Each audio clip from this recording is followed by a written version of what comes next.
tous et bienvenue à la prédication de la parole de Dieu. Bienvenue à ce rappel de vérités importantes venant des Écritures. Ce matin, on veut parler de cette question-là, de la grande purge. La grande purge, ou on pourrait dire du grand nettoyage dans la vie du chrétien. De ce choix de son cœur d'enlever certains éléments qui sont nocifs et mauvais pour sa marche avec Dieu. De purifier son cœur et sa vie de ce qui est contraire au plan du Seigneur dans son quotidien. Et pour voir ça, ce matin, j'aimerais vous inviter à tourner dans l'Épître aux Éphésiens, au chapitre 4. L'Épître aux Éphésiens, au chapitre 4, alors qu'on va considérer la grande purge et ses implications dans ma vie. La grande purge et son application dans mon quotidien. Son application et sa mise en pratique dans les choix de mon cœur. À quoi bon avoir une mop si je ne l'utilise pas lorsque nécessaire? On en a 3-4 mops qui sont très utiles. À quoi bon avoir des produits nettoyants si je ne les utilise pas lorsque ma maison est sale et qu'elle a besoin d'être nettoyée? À quoi bon d'avoir une brosse? J'ai demandé aux dames, j'ai dit jamais besoin d'une brosse. Ils sont arrivés avec ça. Moi, quand je pense à un nettoyage puis à une brosse, je pense à une brosse. Mais à quoi bon avoir une brosse si je ne suis pas prêt à l'utiliser sur les tâches tenaces puis nettoyer les choses? Est-ce que ces outils, dites-moi, ou ces produits-là, est-ce qu'ils servent à décorer ma maison? Je pensais laisser ça en permanence ici sur la chambre. Est-ce que ça sert à ça? À décorer. Est-ce qu'on les place dans notre cuisine? Est-ce qu'on les place dans notre salon pour rendre notre chez-soi plus esthétique? Dites-moi, à quoi ça sert des produits comme ça? À nettoyer, effectivement, à faire du ménage. Puis c'est pour cela que c'est là. Mais de même, Dieu a inspiré des instructions dans les Écritures concernant le grand ménage qu'il veut faire dans notre vie. Pour une grande purge dans nos habitudes, selon sa volonté et son plan. Dieu désire ainsi qu'on mette en pratique la parole et qu'on ne se borne pas à l'écouter en nous trompant nous-mêmes par de faux raisonnements. Peut-être parmi nous ce matin, il y en a qui sont ici, qui sont là pour venir écouter. Ils sont peut-être curieux, qu'est-ce que le pasteur a à dire cette semaine. Peut-être qu'il y a des passages des Écritures qu'ils n'ont pas considérés, puis ils sont là pour venir entendre. Mais ils vont se limiter à cela. Tandis qu'il y a d'autres personnes qui vont venir et qui vont dire, Seigneur, que veux-tu que je fasse? Seigneur, moi je suis ouvert à changer. Je veux devenir comme Jésus-Christ. Je veux que tu me sanctifies dans tes voies. Amen. Là, ces gens-là, ce sont des éponges. On chantait un cantique ce matin. Quand Jésus m'a sauvé, lorsqu'il m'a transformé, puis ensuite, là, on était toujours dans le passé. Ce fut un jour merveilleux lors de mon salut. Ce fut un jour rempli de joie. Et ce que j'aime pas de ce cantique-là, oui, on célèbre ça, mais on parle juste du passé. Comment ça se fait? Est-ce que notre premier amour, c'est juste dans le passé? Est-ce que cette réalité-là de notre relation, c'est juste dans le passé? Ou aujourd'hui encore, on dit, Seigneur, je veux grandir. Je veux aller de progrès en progrès. Je veux te glorifier. Donc, la Bible, qu'est-ce qu'elle nous dit? C'est pas juste de venir ici pour se borner à l'écouter. Il faut mettre en pratique. On va voir un passage des Écritures où on nous parle d'une purge dans nos relations, un grand nettoyage dans nos attitudes. Là, la question, c'est est-ce qu'on va recevoir la parole avec des oreilles dociles, des oreilles enseignantes? Est-ce qu'on va vraiment écouter avec intérêt pour pouvoir grandir dans les voies de Dieu? On a les instructions inspirées de Dieu. On a les outils spirituels pour notre grand ménage. Est-ce qu'on va les utiliser pour progresser et être changé dans les voies de Dieu? Comme sur notre plan de lecture biblique, il y a une citation du pasteur Charles Spurgeon. Il dit, la Bible n'a pas été donnée pour notre information premièrement. Parce que oui, il y a plein d'informations. Mais le but, c'est pas juste de remplir nos pensées, de satisfaire notre curiosité, de dire, bon, ben mon intellect est satisfait. Si on fait juste ça, on a un problème. Mais il a dit, mais la Bible a été donnée pour notre transformation. C'est un livre qui est vivant et efficace. C'est un livre qui est puissant pour nous permettre d'aller de l'avant, pour qu'on puisse croître dans les voies de Dieu. Puis en passant, est-ce que vous lisez la Bible pendant la semaine? Amen. C'est toujours un questionnement que j'ai lorsque je parle avec des chrétiens. Je me demande, est-ce qu'ils lisent la Bible? Parce que notre culte ici, public, ça devrait être une extension de notre culte privé. Puis alors qu'on passe du temps dans le Seigneur, puis alors qu'on lit les Écritures, puis alors qu'on désire avec une soif d'un nouveau-né, le lait spirituel est pur, alors on va venir à l'Église, puis on va être déjà primé, si on pourrait dire, on va être déjà préparé pour venir entendre le message de Dieu, puis avoir ce désir-là dans les voies de Dieu pour notre transformation. Ô frères et sœurs, il ne faut pas manquer la volonté de Dieu par 18 pouces. Il ne faut pas manquer la volonté de Dieu par 18 pouces. 18 pouces, c'est la distance, en général, entre notre tête et notre cœur.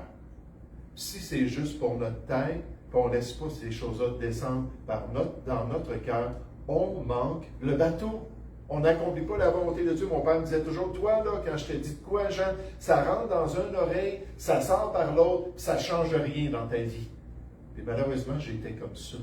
J'étais un rebelle. Je ne voulais rien savoir de ce que mon père voulait, ce que mon père désirait pour ma vie. Mais là, on est dans la maison du Père, on est auprès du Seigneur. Est-ce qu'on est ouvert?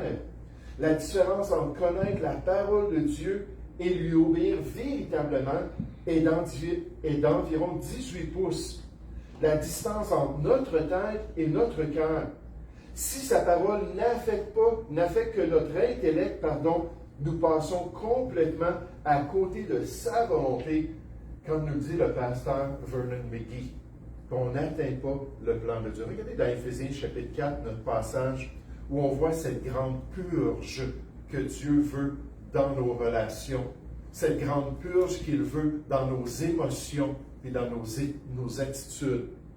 Éphésiens chapitre 4, verset 31 nous dit que toute amertume, toute animosité, toute colère, toute clameur, toute calomnie et toute espèce de méchanceté, toutes ces manifestations disparaissent du milieu de vous. Dieu dit, c'est le temps pour un grand nettoyage, une grande purge dans votre vie. Verset 32.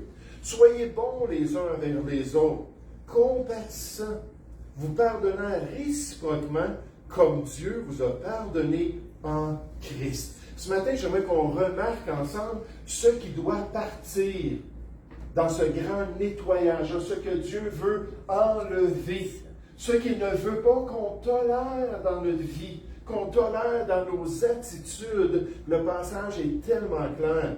Ce qui doit être enlevé dans nos émotions et nos désirs. Ce que le Seigneur nous appelle à retrancher dans notre conduite de tous les jours, à sanctifier profondément dans ses voies pour lui être agréable. Ça, c'est la grande motivation. On voit ça dans un instant.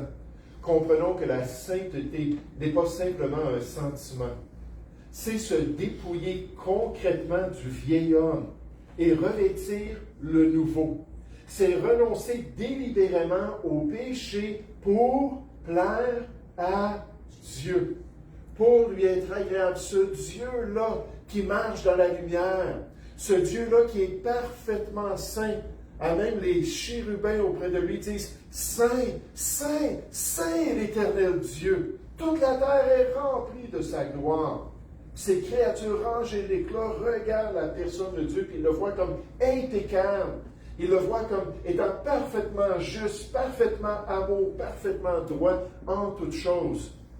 Là, pour plaire à Dieu, il faut aussi marcher dans la lumière, puis suivre le Seigneur. Il continue en disant, Pasteur Spurgeon nous dit, si nous voulons plaire au Seigneur, nous devons rejeter toute fausse voie, tout désir mauvais, toute mauvaise pensée. Il désire la vérité intérieure. Psaume 51, verset 8, Dieu nous dit, je désire la vérité dans le fond de votre cœur, à l'intérieur même de notre personne. C'est pourquoi nous devons être disposés à rejeter tout ce qui est contraire à sa sainteté, tout ce qui est contraire à sa volonté. Et on voit un bel exemple ici dans notre passage. Regardez Éphésiens chapitre 4, au verset 31. le message de Dieu pour chacune de nos vies ce matin. Éphésiens chapitre 4, verset 31. On nous dit que toute amertume, je souligne cela, remarquez que toute amertume.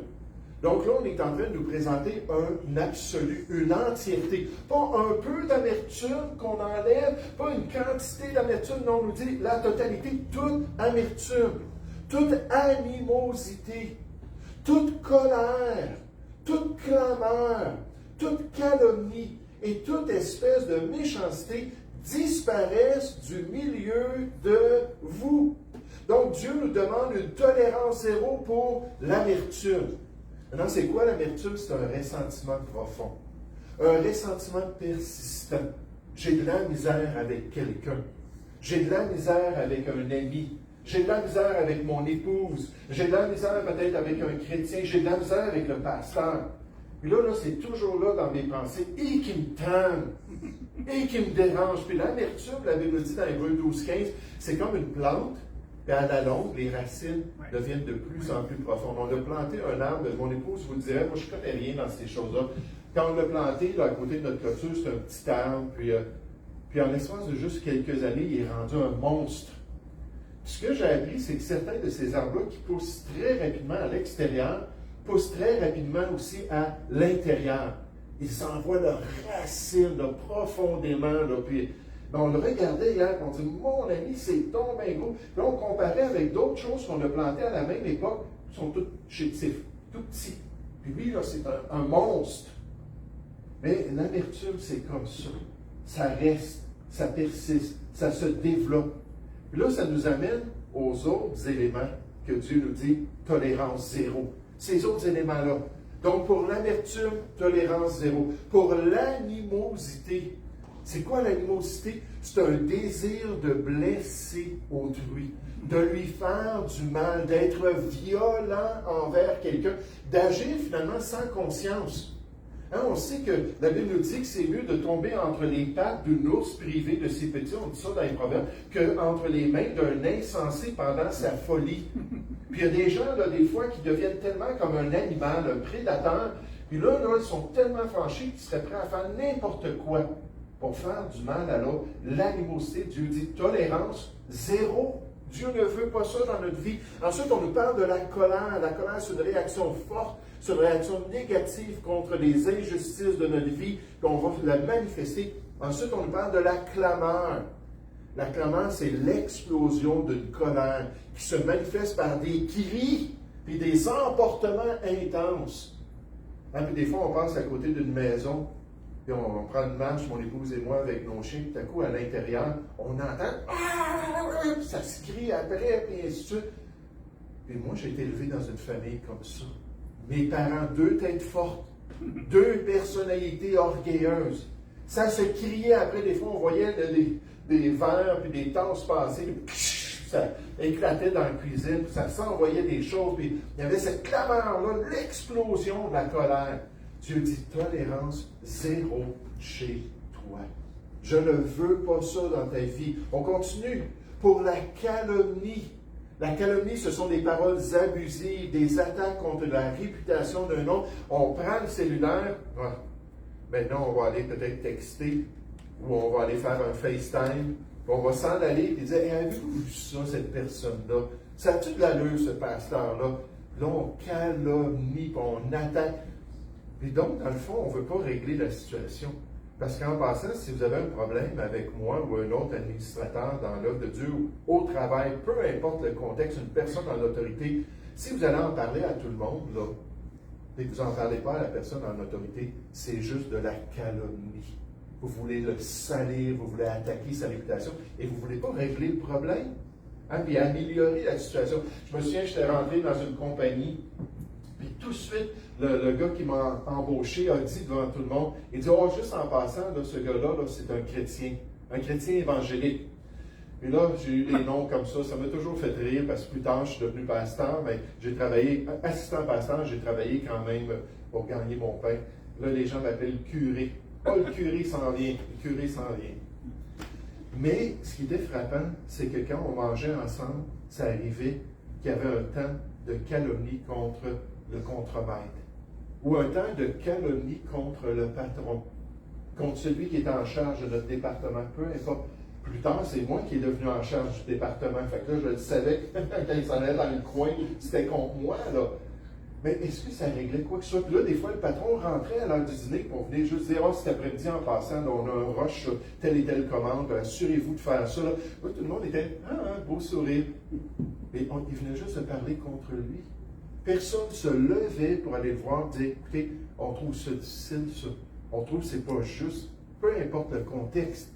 Mais Dieu dit tolérance zéro pour la calomnie. Puis ensuite, on résume en disant, pour toute espèce de méchanceté, toute manière de manifester le mal dans la vie du chrétien, Dieu dit non, j'en veux plus de mal. Là, on pense à la grâce de Dieu, on pense à la sanctification progressive, on sait que le Seigneur travaille en nous, ce qui a débuté, il va le rendre parfait pour le jour de Jésus-Christ.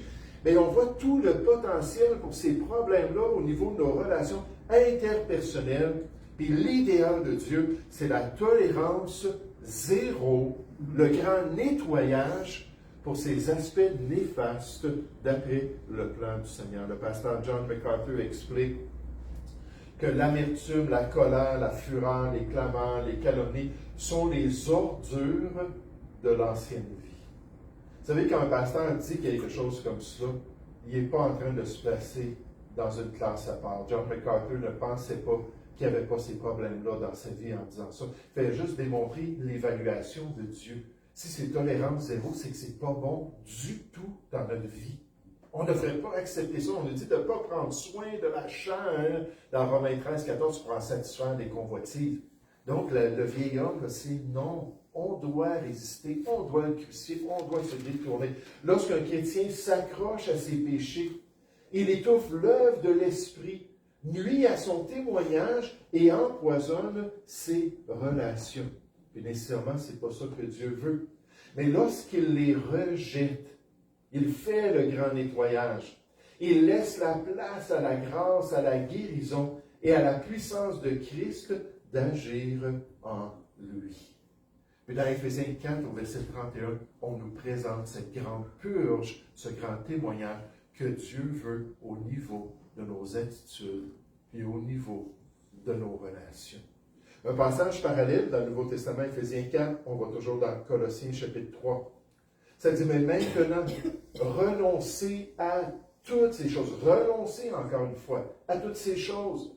À la colère, à l'animosité, à la méchanceté, à la calomnie, aux paroles équivoques.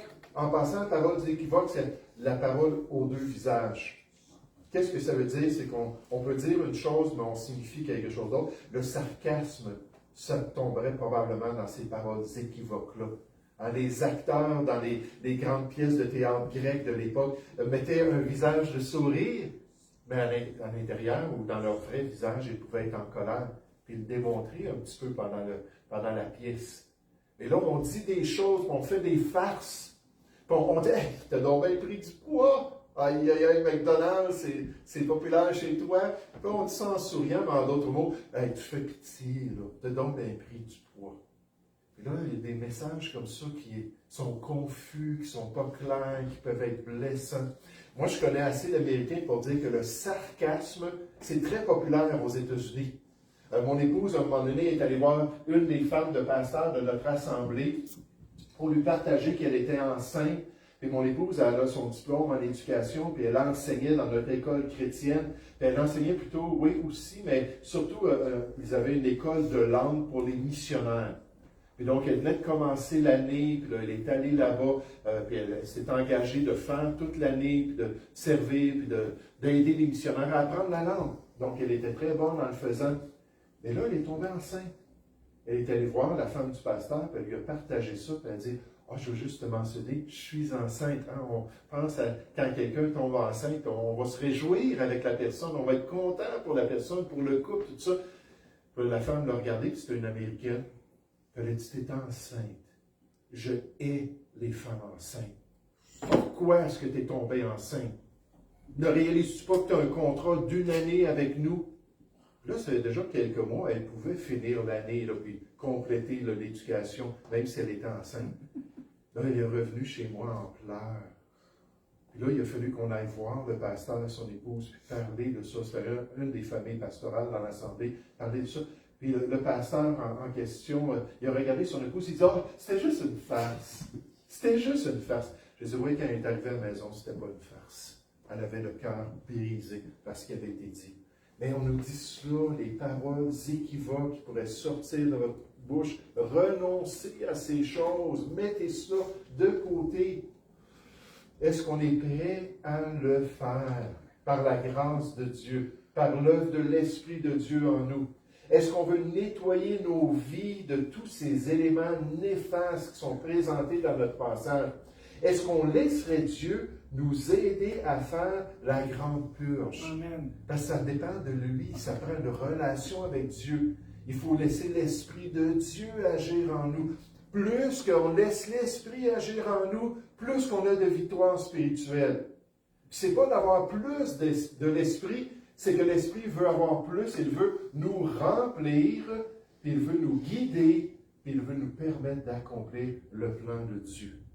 Il y a un exemple que j'ai lu cette semaine qui démontrait comment ça peut se produire. Puis là, j'étais content parce que c'était un exemple dans le ministère chrétien. Encore une fois, je vous ai toujours dit, il n'y a pas de classe spirituelle, il n'y a pas d'élite dans l'Église de Jésus-Christ. On est tous des gens avec des problèmes.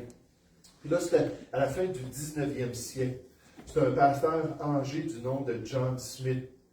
John Smith, c'était le genre de personne, on m'a déjà demandé ça quand des gens sont venus, des fois, ils ont dit « Est-ce que tu frappes sur la chair? Est-ce que tu te mets en colère contre nous quand tu enseignes? » J'ai dit « Non, pas du tout. Je peux devenir intense un petit peu, je peux devenir vraiment « Hey, c'est important, puis il faut ouvrir notre cœur, et ça. » Mais je ne suis pas comme ça. Je n'essaierai pas de vous manipuler par la peur, puis vous imposer des choses. Non, non, c'est votre choix.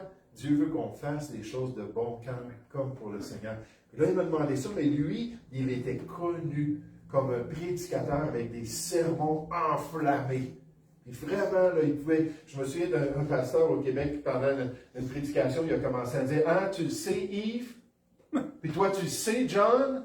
Puis toi, tu le sais, Paul? Comment la pornographie, c'est pas bon? » Puis là, il a commencé à faire ça dans l'Église. C'est pas étonnant qu'il y ait eu une division.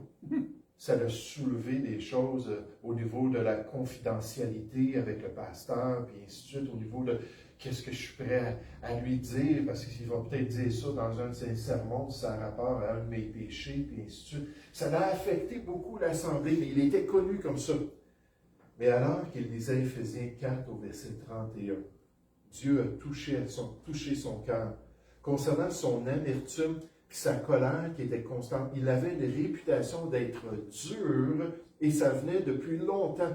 Il passa des semaines en prière lorsqu'il a compris que c'était mal, implorant la grâce de Dieu pour un changement de cœur. Et grâce à une série sur la grâce que Dieu l'a amené à préparer, puis à méditer, puis à prier le Seigneur, grâce à cela, l'idée de la grâce inconditionnelle, de cet amour-là inconditionnel, a transformé son cœur. Il s'est repenti de sa méchanceté. Il a dit, Seigneur, fais de moi un modèle de bonté et de pardon. Et c'est exactement ce que Dieu a fait. Vous savez, Dieu a une volonté, on la voit ce matin, une purge. Il veut qu'on enlève certaines choses, tolérance zéro. Il a une volonté, mais il attend à ce qu'on s'aligne avec sa volonté pour dire, oui, Seigneur, je veux changer. Puis là, ensemble, on peut être transformé. Dieu a totalement changé son cœur. Ça l'a inspiré les gens de l'Assemblée. Ça l'a permis de voir que même des croyants endurcis. On sait, des fois, on parle à quelqu'un, puis il y a un mur. Il n'y a rien à faire. On ne peut pas toucher à une question. Il n'y a rien à faire. La réaction et la défense est claire. Ça, dans les couples, ça se produit, n'est-ce pas? Dans les familles, entre chrétiens, on voit ça. Et là, les gens savaient depuis longtemps que c'était pas correct. Son attitude, c'était pas correct la manière qu'il traitait les gens, puis comment il enseignait la parole de Dieu. En passant, la Bible nous dit dans 2 Timothée 4.2 qu'on doit enseigner avec douceur. Dieu s'attend à ce qu'on reprenne les gens. Ça le dit dans le passage. Qu'on exhorte, qu'on censure même ceux qui disent des choses qui ne sont pas bibliques dans l'Assemblée. Ça nous dit tout ça alors qu'on prêche la parole. Mais on le dit en enseignant et avec douceur. Dieu veut qu'on ait la bonne attitude. Puis Dieu a transformé son cœur, il a transformé sa vie. Et il veut le faire aussi dans notre vie. Et remarquez, alors qu'on parle d'une purge, d'un ménage dans notre vie par la grâce de Dieu, qu'on voit ce qui doit rester. Ce qui doit rester dans notre vie. Ce qui peut briller dans la vie du chrétien. Ce qui peut se manifester à la place des vieilles habitudes du passé. Qui peut glorifier Dieu par des fruits dignes de la nouvelle vie en Jésus-Christ. Et vous savez, dans le Nouveau Testament, c'est toujours la même dynamique. Là, on le voit dans notre passage, on va retourner tout à l'heure dans notre passage, mais c'est toujours la même dynamique. C'est l'idée d'échanger la vieille vie pour la nouvelle, d'être prêt à le faire. De mettre de côté le vieil homme pour permettre au nouveau de se manifester. De se dépouiller de toute espèce de méchanceté pour faire toute espèce de bien, tout ce que Dieu veut. Et de laisser ainsi Dieu changer notre vie pour qu'on le glorifie et on l'honore en tant qu'enfant de Dieu. Et si vous remarquez ici dans l'exemple, il y a une petite référence, Éphésiens chapitre 4, versets 20-24. On est déjà dans Éphésiens chapitre 4. Regardez les versets 20 à 24 pour nous donner un exemple de cela. Éphésiens chapitre 4, avant de retourner à notre texte principal, est-ce qu'on est prêt à la grande purge et est-ce qu'on est prêt à cette transformation? Éphésiens chapitre 4, verset 20. Mais vous, on parle à des chrétiens, on parle à ceux qui sont nés de nouveau, qui connaissent le Seigneur. Ce n'est pas ainsi que vous avez appris Christ en contraste avec le monde. Si du moins vous l'avez entendu, c'est ça que je me demande ce matin, est-ce qu'on est en train d'écouter? Est-ce qu'on est en train d'entendre? Et si conformément à la vérité qui est en Jésus, ça fait partie de l'enseignement de Jésus, c'est en lui que vous avez été instruits à vous dépouiller. Ça, c'est le grand ménage. Par rapport à votre vie passée, du vieil homme qui se corrompt par les convoitises trompeuses, mensongères, à être prêt à changer et à être renouvelé dans l'esprit de votre intelligence. Ce matin, là, on a des choses à apprendre. C'est ça, les voies du Seigneur, la volonté de Dieu. Il veut cette transformation à changer de manière de voir notre vie chrétienne, verset 24, et à revêtir l'homme nouveau, créé selon Dieu, dans une justice et une sainteté que produit la vérité. Donc, on a dit se dépouiller, puis renoncer au vieil homme, puis se revêtir, puis accepter le nouvel homme, puis de marcher d'une manière qui plaît à Dieu. Ça, c'est le potentiel, ça, c'est la dynamique du Nouveau Testament. En passant, on va beaucoup en parler dans notre série L'exhortation biblique les dimanches soirs. Si vous ne venez pas le dimanche soir, il n'y a aucun problème. Mais je vous encourage peut-être à aller voir ça sur YouTube, Facebook, tout ça. Mais cette exhortation biblique-là revient sur un encouragement qu'on donne aux frères, aux sœurs, d'être prêts à renoncer au péché, d'être prêts à se détourner de telles et telles attitudes. C'est ça, on est appelé, on va voir, à s'exhorter mutuellement, à veiller les uns sur les autres, à prier les uns pour les autres, à s'encourager mutuellement, à s'aimer, à se pardonner en toutes sortes de commandements. Mais là, on va s'encourager à dire, hey, sois prêt à dire non à ça pour qu'ensuite on dise oui au plan de Dieu, puis à la sanctification, puis au perfectionnement que Dieu veut accomplir dans notre vie. Il veut nous transformer. Et dans Éphésiens chapitre 4, on présente ce potentiel et ce changement dans notre vie. Regardez le verset 31 à nouveau. Éphésiens 4, versets 31 et 32. Que toute amertume, toute animosité, toute colère, toute clameur, toute calomnie et toute espèce de méchanceté disparaissent du milieu de vous. Rappelons-nous, tolérance zéro. Dieu dit, je ne veux pas ça dans votre vie. Soyez bons les uns envers les autres. Quelle différence. Soyez bons, compatissants, touchés par les gens qu'on côtoie, par leurs manquements, leurs difficultés, les épreuves, leurs tendances, leurs dépendances. Compatissants, vous pardonnant réciproquement, c'est-à-dire les uns les autres, comme Dieu vous a pardonné en Christ. Puis là, ce qu'on est en train de dire, c'est pour ceux qui sont sauvés, Pour ceux qui ont connu le pardon, voici cette transformation-là est possible.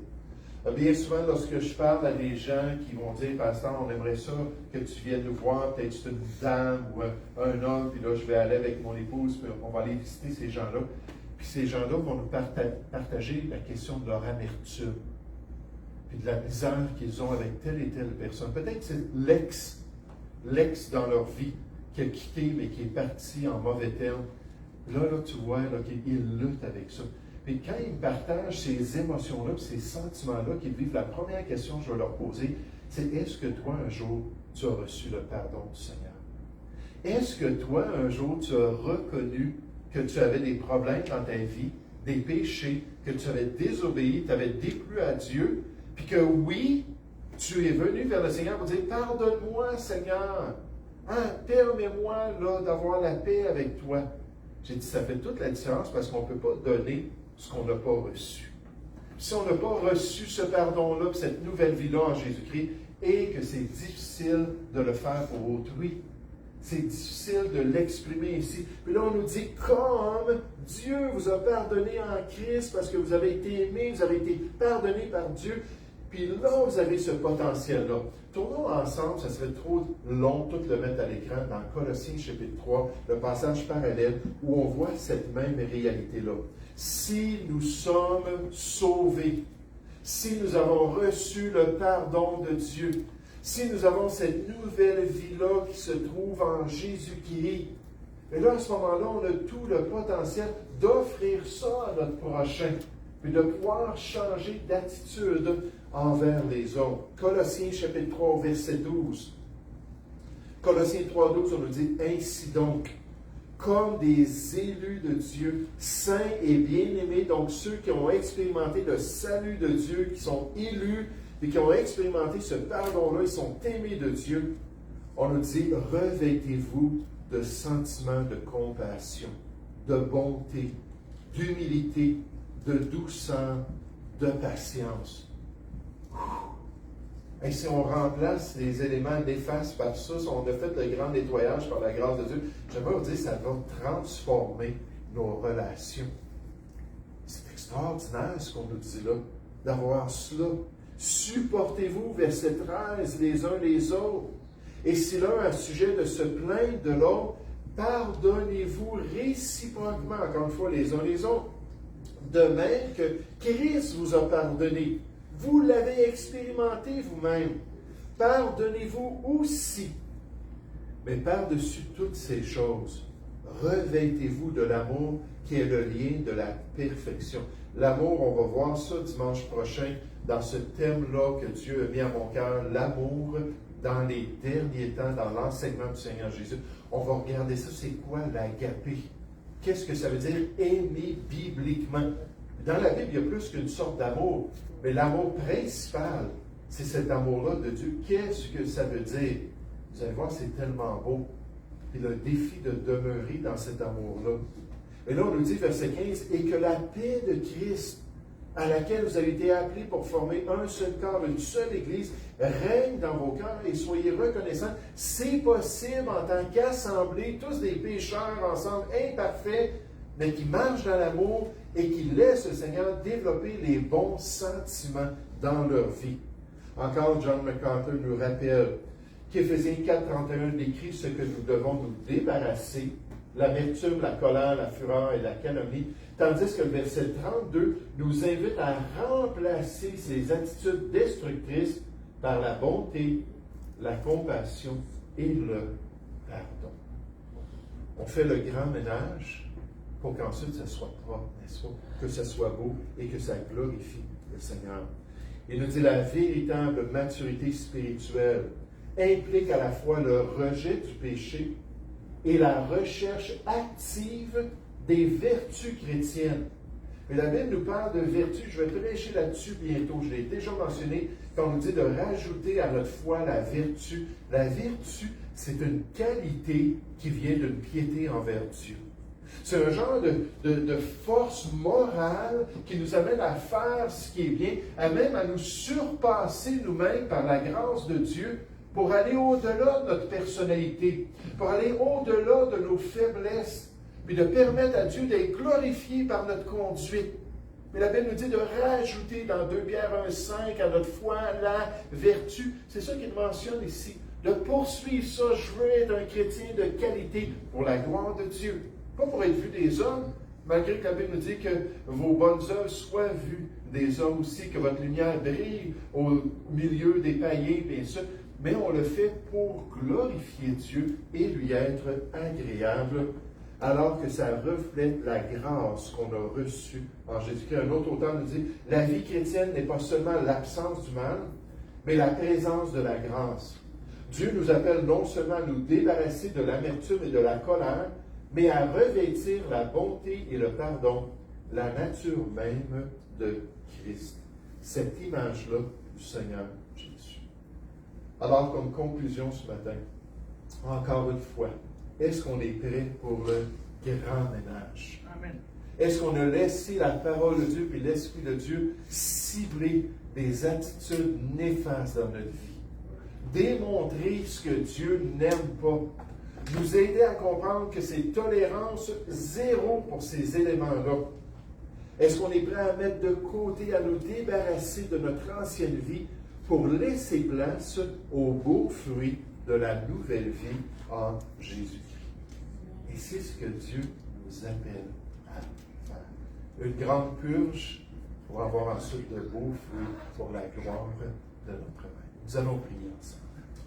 Père Céleste, j'aimerais te remercier, j'aimerais te louer pour ce privilège ce matin de pouvoir regarder les instructions du Nouveau Testament. Seigneur, ce privilège de pouvoir contempler cette réalité-là du vieil homme qui n'a pas été irradié, cette vieille nature qui est toujours présente, mais merci, qui ne rentrera pas dans ton royaume un jour, qui a été crucifié et qui ne passera pas dans la prochaine vie. Merci pour le nouvel homme. Merci pour la marche par l'Esprit. Merci pour ce privilège de revêtir l'image de Jésus-Christ, le reflet de sa personne et de cette stature parfaite qu'il possède. Et Seigneur, c'est toute la vie chrétienne où tu veux nous transformer, où tu veux agir, où tu veux te manifester. Ô Père, merci pour ta patience. Merci pour ton pardon.